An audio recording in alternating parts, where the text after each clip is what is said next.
Faltam menos de 6 meses para a prova do Enem de 2025. E no vídeo de hoje eu quero trazer dicas práticas que me ajudaram a tirar 980 na redação e ser aprovado em medicina aqui na UFRJ. Quero trazer também bizus de como você pode fazer o seu próprio modelo de redação, te ensinar passo a passo, introdução, desenvolvimento e conclusão. Afinal de contas, a gente sabe que, faz maior diferença, é maior adianto ter um próprio modelo de redação. Não essa parada de ficar copiando o modelo da internet, isso daí já é furada, não adianta mais. Mas você fazer o seu próprio modelo, cara, vai te ajudar muito. Me ajudou muito, poupou muito meu tempo de prova e com certeza foi divisor de águas para minha aprovação. E por falar nisso, fica até o final do vídeo, porque eu tenho 5 dicas práticas que me ajudaram muito no dia da prova a fazer a redação e tirar a nota que eu tirei e, óbvio, me levaram a ser aprovado em medicina na UFRJ. Mas, sem enrolação, vamos embora pro vídeo. Então, galera, a primeira coisa que eu queria conversar com vocês é sobre o tipo de texto que o Enem pede. Não adianta nada a gente achar que escreve bem, ou então até escrever bem, mas se nós não demonstrarmos para o corretor que a gente sabe escrever aquilo que ele quer corrigir. Então, a gente não quer dar dor de cabeça para o nosso corretor, então vamos conhecer aqui direitinho, de uma forma bem rápida até mesmo, porque eu acho que a maioria de vocês já sabe disso, mas quero trazer para vocês qual deve ser o modelo de redação que você vai ter que usar na sua redação do Enem. Primeiramente, é um texto dissertativo argumentativo. O que é isso? É um texto em que você vai expor as suas opiniões acerca de um tema que ele vai te dar. E, geralmente o Enem ele vai dar um tema mais social, né? Uma pegada mais social, ou então econômico, enfim. Algo relacionado à sociedade, ou alguns problemas, ou desafios, isso tudo a gente vai conversar daqui a pouquinho. E basicamente o seu texto vai se dividir em introdução, desenvolvimento e conclusão. Eu deixei aí o que tem em cada bloco desse, mas eu vou conversar com vocês melhor daqui a pouco. Vamos passar por isso rapidinho. Só lembrando que na sua conclusão, vou frisar isso aqui, porque é realmente muito importante, diferente de outros textos, você precisa apresentar uma proposta de intervenção.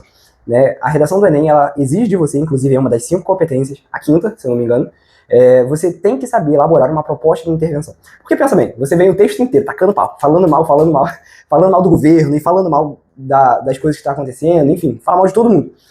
O corretor, ele quer saber se você tem um senso crítico, não só para falar mal, mas também a capacidade de gerar uma solução para aquele problema. E é isso que a gente vai mostrar para ele na nossa proposta de intervenção. E, gente, por favor, o texto é impessoal. Nada de colocar eu acho, eu penso, eu. Não, você nada, irmão. Você pode até pensar, mas você vai falar de uma forma como se todo mundo pensasse. Acredita-se que, observa-se que, pensa-se a respeito disso, sabe? Óbvio, essas expressões eu evito de usar, mas daqui a pouco eu comento sobre isso. Mas sempre de uma forma impessoal. É isso que eu quero passar para vocês nesse primeiro momento. Lembre-se, impessoal, nada de você. É uma coisa geral da sociedade, beleza? E geralmente a gente escreve isso em 30 linhas. É um tamanho ideal, assim, para você desenvolver tanto sua introdução, quanto seus desenvolvimentos, quanto a sua conclusão de forma bem coerente e coesa. E, cara, vai por mim, 30 linhas tá ótimo. Essas são as 5 competências. Eu acho que não preciso passar por cada uma delas, até mesmo porque o que eu quero focar com vocês hoje é o modelo de redação que eu usei e que vocês também podem usar. Mas, lembrando, escreve direitinho, demonstra que você entendeu o tema e que você tem uma bagagem, tanto intelectual quanto cultural, acerca daquele tema. Isso é importantíssimo para o Enem, muito importante mesmo. Basicamente, o corretor quer ver se você não é um mero estudante do ensino médio, um estudante qualquer, que não adquiriu como indivíduo, como ser humano, nenhuma bagagem cultural, só sabe fazer questões. Isso é o que o corretor basicamente vai ver na sua redação. Então é muito além do que escrever, é demonstrar para ele alguma ideia, sabe? E isso requer uma bagagem. E lembrando aqui, a 5ª competência, tô lendo aqui, é saber elaborar justamente o quê? A nossa proposta de intervenção. Então é isso, sem mais delongas, vamos embora para a nossa introdução. Lembrando, esse é o meu texto, foi o texto que eu usei para ser aprovado em medicina, tirei 980, então assim, basicamente um corretor me deu nota 1000 e o outro me deu 960, daí fizeram essa média, tirei 980. Mas enfim, esse foi o texto que eu usei. Lembrando, o tema de 2023 foi sobre a desvalorização, eu não vou saber dizer ao certo, mas é sobre a desvalorização do trabalho de cuidado realizado, assim, grande parte pelas mulheres no Brasil. Por que eu tô falando isso? Olha só, eu fiz a prova em 2023. Eu lembro do tema até hoje, sabe por quê? É a primeira coisa que eu deixo de dica pra você. Faz um favor de grifar, pelo amor de Deus, as palavras-chave do teu tema. Você precisa grifar, deixa isso, bem marcado. Porque você vai trabalhar em cima dessas palavras-chave, sabe? Então eu lembro que as palavras-chave eram desafio, trabalho de cuidado, sobretudo, mulheres, Brasil. Pronto. É isso. É sobre isso que eu vou escrever, sabe? Isso ajuda muito, vai por mim, ajuda muito. Bom, na minha introdução, o que eu gosto muito de fazer? Já chego contextualizando. Eu mostro pro corretor que eu entendi o tema, primeira coisa. Eu entendi o tema. E eu não só entendi, como sei escrever sobre esse tema. Eu já mostro de cara que eu tenho alguma opinião formada sobre ele. E trago isso, óbvio, de uma forma contextualizada. Mas vou ler para vocês. A valorização do trabalho de cuidado realizado, sobretudo, por mulheres no Brasil odierno, apresenta falhas, uma vez que muitas delas não recebem o devido reconhecimento pelas atividades realizadas. Primeiro período, já contextualizei tudo. Eu mostrei para o corretor que eu entendi, olha só, eu entendi o tema, eu coloquei valorização como fazendo uma alusão à desvalorização do trabalho de cuidado, sobretudo por mulheres no Brasil, apresenta falhas. Ou seja, esse apresenta falhas eu usei justamente para mostrar que não tem valorização, ou seja, uma desvalorização. Evita ficar repetindo as palavras do tema. É inevitável, você hora ou outra vai repetir sim as palavras do tema, isso acontece, é normal, fica tranquilo. Mas evita ficar, muito mais que o tema vai ficar em cima e logo no seu primeiro parágrafo você usar a desvalorização do trabalho de cuidado está presente. Não, evita isso. Escreve o tema, mas de uma maneira diferenciada. Mostra para o corretor que você sabe escrever, sabe contextualizar bem aquele tema. Eu falei que essa valorização apresenta falhas, já que muitas delas não recebem o devido reconhecimento, ou seja, são desvalorizadas. É isso que eu quis dizer, em outras palavras. Vou continuar a minha contextualização. Eu mostrei para o corretor a primeira coisa, que eu entendi qual é o tema. Eu entendi o que ele quer que eu escreva. Mas eu preciso trazer isso de uma forma aplicada na nossa realidade. E, acerca disso, a filósofa brasileira Djamila Ribeiro prega que a maneira mais eficaz de combater lacunas sociais é dando nomes a elas, isto é, identificando-as e discutindo-as. Terminei aqui a minha contextualização. 2 períodos de contextualização básicos. E essa citação, inclusive, da Djamila Ribeiro, coringa minha, eu usava em toda a redação.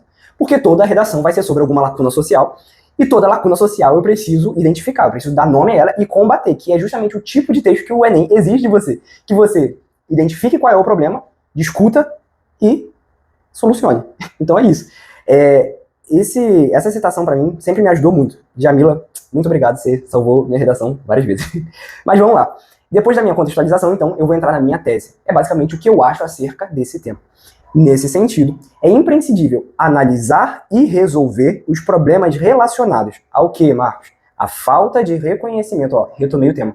A falta de reconhecimento do trabalho de cuidado realizado por muitas mulheres no país. Retomei o tema. E não usei nem um pouco as mesmas palavras, perdão. Não usei as palavras que eu usei no começo do texto e nem as palavras que estão no tema, sabe? Óbvio, só trabalho de cuidado, que eu não sabia na hora achar sinônimo para isso, né? Então fiquei repetindo um pouco o trabalho de cuidado. Inclusive, isso serve de dica para você. Às vezes você está com medo de ficar repetindo. Minha dica, sempre procure sinônimo. Mas olha só, eu repeti trabalho de cuidado aqui em cima, repeti trabalho de cuidado aqui, e eu te afirmo, repeti em outros lugares também. Então, fica tranquilo. Se você usar ele 2 vezes no mesmo parágrafo, tá de boa. Não perdi nenhum ponto em nenhuma das competências por causa disso. Entendeu? Então fica tranquilo. Óbvio, não fica repetindo o tempo todo, que fica maçante, beleza? Então o que eu fiz? Contextualizei, trouxe de Djamila Ribeiro, fundamentei o tema. Isso realmente acontece na nossa sociedade. Trouxe a minha tese. O que é a minha tese? A gente precisa analisar e resolver os problemas relacionados ao tema que foi proposto. Essa é a minha tese. Beleza. Como que eu vou fazer isso? Outra coisa, perdão. A minha tese, na verdade, não acaba aqui. Uma coisa que eu lembro muito de uma professora, essa professora pra mim, inclusive vou citar ela aqui, porque realmente foi a professora que na época me ajudou muito, a professora Suzana Luz. Um beijo, Su, se você estiver assistindo. Ela falou uma coisa pra mim que, nossa, me ajudou muito. Não adianta você colocar na sua tese, precisamos resolver, precisamos analisar. Cara, vago demais. Então, eu lembro que eu desenvolvi isso que, cara, me ajudou muito.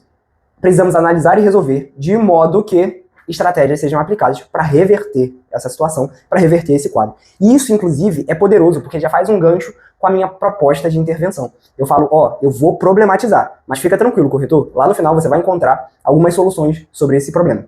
Seguindo esse raciocínio, é premente mencionar como desafios a serem superados, ou seja, nos meus argumentos eu vou falar sobre problemas, sobre desafios a serem superados. Esses vão ser os meus argumentos. Qual que vão ser os desafios, Marcos? Quais que vão ser, melhor dizendo? Primeiro, deixa eu colocar de uma cor diferente aqui. Primeiro, a ausência de conhecimento. Eita, gente, rapaz. A ausência de conhecimento do assunto. E qual que vai ser o meu outro argumento? A herança cultural adquirida ao longo dos anos. Esses são os meus 2 argumentos. Perfeito. Mostrei tanto a minha argumentação, quanto a minha tese, quanto a minha contextualização lá em cima. Fechou? Vamos para o próximo parágrafo, que é o parágrafo de desenvolvimento. Lembra qual que foi o meu primeiro argumento? A ausência de conhecimento do assunto. Então, no meu primeiro período, primeiro desenvolvimento, eu vou retomar o meu primeiro argumento. Beleza? Vou formar o meu tópico frasal. Vamos lá. Sob esse ponto de vista, é importante destacar, olha só a importância dos conectivos. A princípio, ou seja, esse é o meu primeiro argumento, corretor. Eu sei escrever, tá vendo? Eu sei usar os conectivos. É o que eu quero mostrar para o corretor. Eu sei usar. Então é importante destacar, a princípio, a falta de instrução, olha aqui o sinônimo, sobre o tema presente em parte da população. Não posso generalizar, porque eu talvez saiba sobre o assunto e você também não. Então não generaliza, fala em parte da população, em grande parte, enfim, não generaliza nunca. Sempre foge disso. Fiz o sinônimo, retomei meu primeiro argumento, falta de instrução sobre o tema, como um fator preponderante para a ocorrência da problemática. Beleza, fechei meu primeiro período. Vamos agora fundamentar esse meu argumento. Assim, o filósofo alemão Schopenhauer defende que os limites do campo de visão de uma pessoa determinam o seu entendimento a respeito do mundo. Poderoso, usava direto. Schopenhauer também me salvou. Eu posso ser sincero? Quase todos os meus repertórios aqui eram repertórios coringas. Eu tinha repertórios coringas. Se vocês quiserem, eu posso trazer para vocês quais que eram meus repertórios. Eu tinha repertório quando eu queria falar sobre falta de conhecimento, quando eu queria falar sobre um descaso governamental, quando eu queria falar, enfim, o que eu quisesse falar sobre, eu tinha um repertório para aquilo. Então, minha dica, quando você estiver montando o seu modelo, faça repertórios coringas também, acerca dos argumentos. Gente, mais uma vez, o tema vai ser muito provavelmente uma pegada social, então dá para você já ter uma noção do que você vai falar sobre aquilo. Seguindo aqui, dessa forma, em decorrência da carência instrutiva acerca da importância do trabalho de cuidado, realizado em sua maioria por mulheres, e do quanto esses indivíduos merecem reconhecimento, remuneração e apoio, cristaliza-se um cenário propício para a permanência da invisibilidade e da desvalorização dessa nobre e fundamental atividade. Cara, período gigantesco. O que você escreveu? Não entendi. Olha só, evita escrever período longo. Realmente não é muito legal. Mas eu, nesse período, primeiro, soube escrever, assim, respeitando a organização, a construção da minha oração. Usei as vírgulas direitinho. Mas, basicamente, o que eu fiz? Carência instrutiva. Primeira coisa, meu argumento 1. Corretor, eu não tô fugindo do tema. Eu tô ainda falando do meu primeiro argumento. Carência instrutiva. Acerca do quê? Não é de qualquer coisa. Eu tô obedecendo o tema. Trabalho de cuidado realizado em sua maioria por mulheres. E do quanto merece reconhecimento. Olha só que coisa legal. Eu lembro que quando eu tive esse insight na hora que eu tava escrevendo, eu falei, mano, perfeito. Esse é um bom sinônimo para valorização. Porque ao invés de eu ficar falando o tempo todo, trabalho de cuidado realizado por mulheres é desvalorizado, merece valorização. Cara, o que seria uma valorização para essas mulheres? É receber reconhecimento, receber remuneração, apoio, receber cuidado, sabe? Receber um amparo da população. Enfim, isso é ser valorizado. Então eu usei um sinônimo. O meu argumento 1 sobre o tema realmente cristaliza um cenário propício para a permanência da problemática. Então, assim, corretor, esse é o meu argumento. Tá faltando conhecimento para a galera. A galera não tá sabendo sobre esse assunto. Não se fala sobre isso. E isso, de acordo com Schopenhauer, realmente cristaliza, realmente fundamenta, realmente é o pilar que mantém essa problemática no Brasil. Sendo assim, é de suma importância que medidas sejam adotadas para enfrentar tal impasse e entregar para as pessoas que se ocupam cuidando de outras o que lhes é devido de direito. O reconhecimento e a valorização. Ou seja, eu dei um gostinho para o corretor de que eu vou resolver esse problema no final. Segundo desenvolvimento, eu já vou começar retomando o meu argumento de lá de cima. Vamos lembrar aqui qual foi o meu argumento? Herança cultural adquirida ao longo dos anos. Esse argumento não era um argumento coringa meu, eu realmente pensei na hora. Inclusive, vai aqui uma próxima dica. Faça o seu modelo de redação. Mas nunca fica preso a ele. Nunca. Porque você precisa se movimentar no meio da redação. Imprevistos acontecem, então possa ser que você precise formular algo novo. Mas de tanto você praticar, de tanto você fazer redação, de tanto você fazer o seu modelo de redação, você acaba fazendo de forma fluida. Então, lá na hora, eu não consegui encaixar nenhum dos meus argumentos coringas nesse texto. Só o primeiro, que é sobre a falta de conhecimento. Sempre usei isso. Agora, o segundo argumento, eu geralmente falava sobre uma negligência do Estado. Eu não pensei na hora, não pensei como que eu iria desenvolver uma negligência do Estado sobre desvalorização do trabalho de cuidado. Então, o que eu pensei? Olhando os textos motivadores, e isso é muito importante, sempre leio os textos motivadores, eu lembrei sobre as amas de leite. O processo de colonização do Brasil envolvia escravidão, então envolvia ali algo que já está histórico, algo que já está enraizado desde a formação do Brasil como nação. Então, usei isso. Então vamos retomar esse argumento sobre algo que está enraizado há muito tempo. Outro assim, urge salientar a negligência histórica, retomei meu argumento, como impulsionadora do problema. Ao analisar o processo de formação do Brasil como nação, percebe-se que houve, lamentavelmente, um extenso período de escravidão no país, o qual contava com a participação das amas de leite, que eram escravas destinadas ao cuidado de crianças e, muitas vezes, da casa de seus senhores. Vamos lá, aqui foi muito importante. Eu contextualizei o meu argumento. Corretor? Não tirei isso da minha cabeça, não é maluquice minha. Faz sentido, porque desde o começo do Brasil, a gente tinha as amas de leite. E hoje em dia, muitas mulheres continuam exercendo esse trabalho. Não mais na condição de escravo, mas isso já está desde o início da formação do Brasil. Mulheres ocupando esse cargo de trabalho de cuidado. Sendo que, uma coisa muito interessante, não sei se vocês notaram, essa expressão aqui, cara, fez muita diferença. Lamentavelmente, ó. Lamentavelmente. Lamentavelmente mostrou pro corretor que eu tenho uma opinião sobre aquilo. Cara, o Brasil como nação foi construído com escravidão. Mas isso não é legal, corretor. Eu não acho isso legal. Eu sou um ser humano, eu respeito os direitos humanos, entendeu? Então, cara, sempre tenta conversar com o corretor. Eu tô falando como se eu estivesse com o corretor, né? Que é pra vocês entenderem. Uma coisa meio maluca, né? Mas enfim, ajuda muito. Cara, demonstra que você está entendendo e que você é ser humano. Você tem uma opinião sobre aquilo. Beleza, contextualizei, vamos seguir aqui, ó. Aqui termina a minha contextualização. Adentrando na realidade contemporânea brasileira, ou seja, falei do passado, vamos analisar nos dias de hoje. Percebe-se que, apesar dos inúmeros avanços sociais enfrentados, a maioria dos trabalhos domésticos e de cuidado ainda é ocupada por mulheres, o que evidencia a influência da história na sociedade atual. Cara, perfeito. Eu contextualizei algo que estava no passado, trouxe para o presente e falei, ó, isso realmente ainda acontece. Por causa do quê? Dessa influência histórica. Por causa de coisas que aconteceram lá atrás, dessa negligência que vem acontecendo há muito tempo, hoje ainda as mulheres continuam ocupando esse tipo de serviço. Além disso, é importante destacar que a educação brasileira é falha nesse sentido, uma vez que não proporciona de forma igualitária aulas e materiais aos alunos acerca do tema e da importância dele para a manutenção do bem-estar social.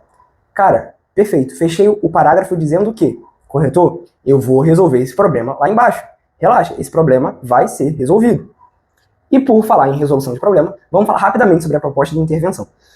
Cara, são 5 coisas que tem que ter na sua proposta. Seu agente, a sua ação, o seu modo ou meio pelo qual você vai fazer aquela ação, a finalidade do porquê você vai fazer aquela ação e um detalhamento. Cara, detalhar a sua ação é muito complicado.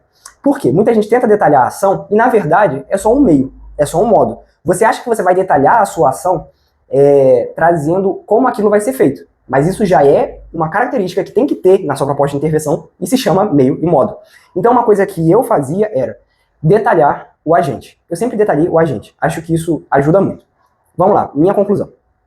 Já chego, irmão, dando a solução para o primeiro argumento e para o segundo argumento. Nada disso. Portanto, é preciso tomar medidas. Não, cara, já chega mesmo na sua proposta de intervenção. Porque você tem mais 8 linhas para resolver isso. E você tem que resolver 2 problemas. Porque você falou de 2 problemas nos 2 desenvolvimentos. Então já cheguei trazendo a solução. É dever, portanto, de quem? Do meu agente. Ministério dos Direitos Humanos e da Cidadania. Agora eu vou detalhar isso. Ele é um órgão governamental responsável pela articulação de políticas de promoção e de proteção dos direitos humanos. Detalhei. Fazer o que, Marcos? Ele precisa apresentar constantemente à população. Aqui eu vou dar uma pausa, porque eu gosto muito de fazer isso. Mudar a ordem da oração. Ele precisa apresentar constantemente à população os desafios enfrentados pelas trabalhadoras de cuidado. Percebe que eu usei sinônimo, não falei mulheres que realizam trabalho de cuidado. Não, trabalhadores de cuidado, ponto, sinônimo. Isso é o quê? A minha ação. Ele precisa apresentar constantemente os desafios enfrentados. Como que ele vai fazer isso? Aí é que entra o que eu coloquei de uma outra forma. Por meio de massivas campanhas em todos os meios de comunicação. Pronto. E qual que vai ser o efeito disso, Marcos? Espera-se com isso. O que eu falei sobre ser impessoal, né? Eu não espero nada. A gente, como sociedade, espera que isso aconteça. Espera-se com isso conscientizar a população sobre o importante papel dessas pessoas na manutenção e construção da sociedade. Tem o meu agente, direitos humanos e cidadania, tem o detalhamento de quem é o meu agente, Eu tenho a minha ação, eu tenho o meu meio e o meu modo pelo qual ele vai fazer essa ação, e eu tenho o meu efeito. O que eu espero que isso aconteça. Resolvi o primeiro problema, lá em cima. Vamos para o segundo problema. Além disso, cabe também a quem? Ao Ministério da Educação, meu agente. Órgão federal, que se ocupa da criação. Isso daqui eu tinha na cabeça, tá, gente? Eu sempre usei esses agentes, é por isso que eu falo para criar o modelo. Isso daqui tudo realmente fez parte do meu modelo, tá? Eu só incrementei coisas que me remetessem ao tema. Perdão, a dicção de milhões. Que me remetesse ao tema, como trabalhadores de cuidado e coisas do tipo. Mas isso tudo faz parte do meu modelo, tá? Eu sempre usava isso daqui. Eu gravava, isso daí já estava muito fluido na minha escrita. Órgão federal que se ocupa da criação e manutenção da Política Nacional de Educação, detalhamento. O que ele vai fazer, Marcos? Ele vai ensinar aos alunos, através de aula, mais uma vez, ó, tá vendo? Isso aqui passa muito batido. Eu realmente gosto de deslocar. Ele vai ensinar aos alunos sobre a desconstrução necessária do traço escravista para que a visão social acerca dos trabalhos domésticos e de cuidados sofra uma alteração positiva e benéfica. Beleza? Só vou mudar aqui uma coisa. Para vocês verem como que eu escrevo realmente de uma forma muito fluida, e é isso que eu espero que vocês façam, escrever de uma forma muito fluida, cara, você não fica pensando, esse é o meu agente, esse é o meu meio, esse é o meu modo. Você vê, até pra mim agora, mostrando pra vocês, é difícil dividir, porque tá tudo tão bem construído, tá tudo muito bem amarrado, que é difícil separar cada coisa. Mas enfim, a minha ação é ensinar aos alunos sobre a desconstrução necessária do traço escravista. Acaba por aqui. Como que ele vai fazer isso? Através de aulas e palestras. E Marcos, o que vai acontecer quando ele fizer isso? A visão social acerca dos trabalhos domésticos e de cuidado vai sofrer uma alteração positiva e benéfica. Fechou seu texto, cumpriu todos os 5 requisitos da sua proposta de intervenção. Cara, perfeito. Brasil, vambora. E aí, para finalizar o vídeo de hoje, eu quero deixar 5 dicas que me ajudaram muito no dia da redação do Enem. E quero que você faça isso também. Primeira coisa, leia os textos motivadores. Sério, leu o tema, parte direto para os textos motivadores. E grifa tudo. Marca a ideia principal, tanto do tema quanto dos teus textos motivadores, vai te ajudar muito. Me salvou com aquela parada das amas de leite. Cara, textos motivadores, me salvou muito. Segunda coisa, planeje seu texto. Sabe o que eu fazia? Eu pegava no cantinho da folha e escrevia assim, tese, 2 pontos. Arg 1, 2 pontos. Arg 2, vocês veem que a letra é fantástica, né? E a minha conclusão, o que eu vou falar? Eu fazia isso. Aí a minha tese, vai ser analisar e resolver, o meu argumento 1 vai ser sobre negligência do Estado. Meu argumento 2, falta de conhecimento. Não sei. Eu sei que fazer o planejamento do seu texto te ajuda muito, muito mesmo. Então faça o planejamento do seu texto ali no cantinho da folha, vai salvar muito a sua vida. Para isso, você já aproveita e escolhe logo qual vai ser o seu repertório.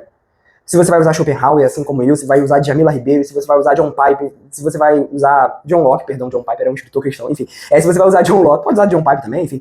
Você pode usar vários repertórios. Então, escolha o que você quer usar para cada argumentação. Isso vai fazer muito sentido e vai te ajudar muito. E agora, minha quarta dica irmão, bota a mão na massa e vamos embora escrever isso daí. Escreve de forma fluida, sabe? Fica tranquilo. Seguindo aquele seu planejamento, você consegue escrever de uma forma muito mais rápida e segura também. E o quinto e último passo na hora que você for passar o teu texto a limpo para a folha oficial de redação, cara, já passa com muita atenção, o máximo de atenção. Eu não ficava, depois que eu passei o texto a limpo, eu não ficava revisitando o texto o tempo todo para falar, errei aqui, caramba, errei. Não, irmão, na hora que eu tava passando a limpo, no máximo de atenção possível, eu ia vendo vírgula, ia vendo acentuação, toma um pouco mais de tempo. Mas dá pra fazer isso tranquilamente, como eu te falei, em 1h30 eu fazia a minha redação, passando a limpo, tudo fechado. Assim, muitas vezes no simulado eu fazia em 1 hora, de boa. Mas é por causa disso, porque eu tinha em mente esse meu modelo já na cabeça e já tinha essa prática, né, de redação. E cara, continua praticando redação. Redação nada mais é do que prática, não adianta. Você tem que ficar praticando o tempo todo. Assim, tira pra fazer por semana umas 2 redações. Se puder, se não puder, faz no mínimo uma. Tem que fazer toda semana, cara. Toda semana redação. E redação, como eu já falei, ajuda muito na nota, né? Tirei 980. Cara, com certeza foi o divisor de águas aí pra eu ser aprovado. E logo também vai ser você, tenho certeza, se Deus quiser. É só seguir esse passo a passo. E qualquer coisa, mandar aqui nos comentários que, no máximo que eu puder, óbvio, vou ajudando vocês aí. É isso, galera. Essas eram as dicas que eu queria passar pra vocês. Foram estratégias que eu particularmente usei na minha época de vestibular e que me fizeram ser aprovado em medicina, sabe? Como eu falei no começo do vídeo, Minha primeira redação no Enem foi tipo 800, e essa última que eu fui aprovado na UFRJ foi 980. Então, assim, evoluí um pouquinho, né? Então, quis compartilhar com vocês como é que foi um pouquinho dessa minha trajetória e as dicas que eu usei, né, pra ser aprovado. E se você curtiu esse vídeo, não deixa de deixar o teu like e de se inscrever no canal, e também deixa aqui nos comentários o que você achou. E, pô, também pode deixar sugestão de vídeo. Vocês sabem que, mais uma vez, me amarro em ler os comentários de vocês, de verdade mesmo. E se vocês querem saber mais dicas sobre as outras matérias do Enem, como estudar, como que eu fazia, pode deixar aqui nos comentários que eu vou tentar trazer vídeo pra vocês assim que eu puder. Mas, ó, tamo junto e até o próximo vídeo. Valeu!